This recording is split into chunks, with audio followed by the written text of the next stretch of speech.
All right, King, I like to spend time out on my grill, not necessarily the one that wants to clean it. So I'm thankful that I've got Mark and Kim here from North Florida Grill Cleaning to give me some tips on how I can make that happen. Better yet, I'm gonna let y'all do the work because I'm a little lazy. So thanks for hanging out with us today. Well, we appreciate that. Thank you so much. North Florida Grill Cleaning has been in business for 10 years now. We clean grills.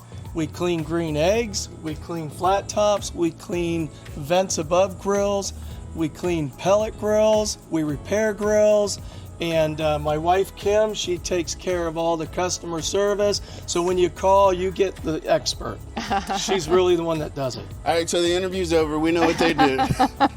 On the real though, when it comes to grill cleaning, like my grill situation is nothing near this setup, but you go into these sometimes super ornate setups, like yours is immaculate. What is it like to go into these houses and sometimes you're like, we're gonna have to do some heavy lifting?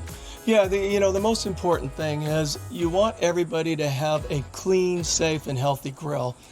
A lot of people are gooey grillers, a lot of people are dry grillers, but every grill is dirty. So when we go to a grill, people get embarrassed. They're like, oh, my grill's really bad. But it's really, everybody's grill's bad. Even my grill is bad. So it's important to clean it and keep it healthy and safe. Now talk about the importance of cleaning it. Like you say, some people like, oh, I want to keep it for flavor or whatever. Not necessarily a thing, but there's some probably health aspects and all kinds of things that people need to take into consideration to make sure their grills are clean. Yeah, definitely. In the state of Florida, we have a lot of humidity, we get rain, you get a lot of dew, you get a lot of quick mold, because when you put that barbecue sauce and you get the fat from steaks and pork and different things, it creates mold, plus you can get critters in your grill. Don't forget about the critters. So with that, it's important to keep your grill cleaned, healthy, and just make sure that it's safe. A safe grill is a healthy, clean grill. I think we'll talk about safety and upkeep in the future. But for Kim, when people make that call to you, it's like, we want you to come check out our grill situation.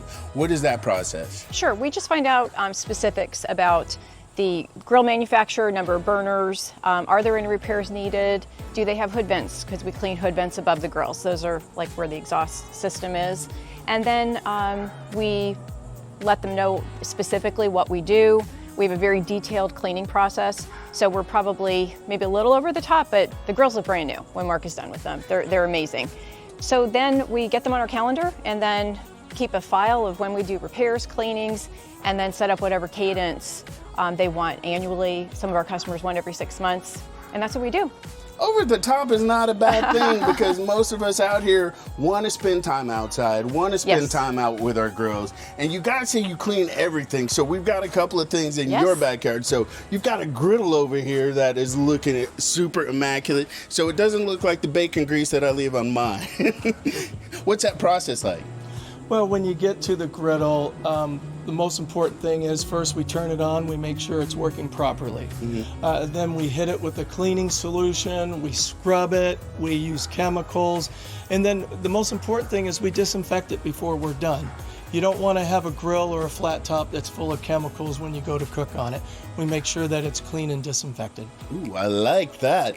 And with that, let's get to the grill, because that's really where things can get grimy, because you get in between the bars and then there's stuff in there. And I just realized that there's a sauce trap under mine. Yes. And I was like, that's called the drip tray right there. Your drip tray, but you're not alone. Many people do not know that grills have a drip tray, and this is really important because this needs to be cleaned out or you can have a fire. Yeah. I wasn't even worried about, I was talking about the critters, but this has been clean. Let me see that too. What are they? The real grill. Oh, the real grill. There you go. So this is what a grill looks like when we're done. The most important thing is we try to make it as close to new looking after we get completed. If there are critters down in the grill, we do get those out and we clean them up. But definitely the most important thing here is that when someone opens the grill and they have a party, they're not embarrassed, right? That they can go ahead and feel confident about the grilling. And let's just face it, more and more wives and females are grilling these days, and they want to be able to open that grill up and grill with confidence. And a clean grill is a confident grill.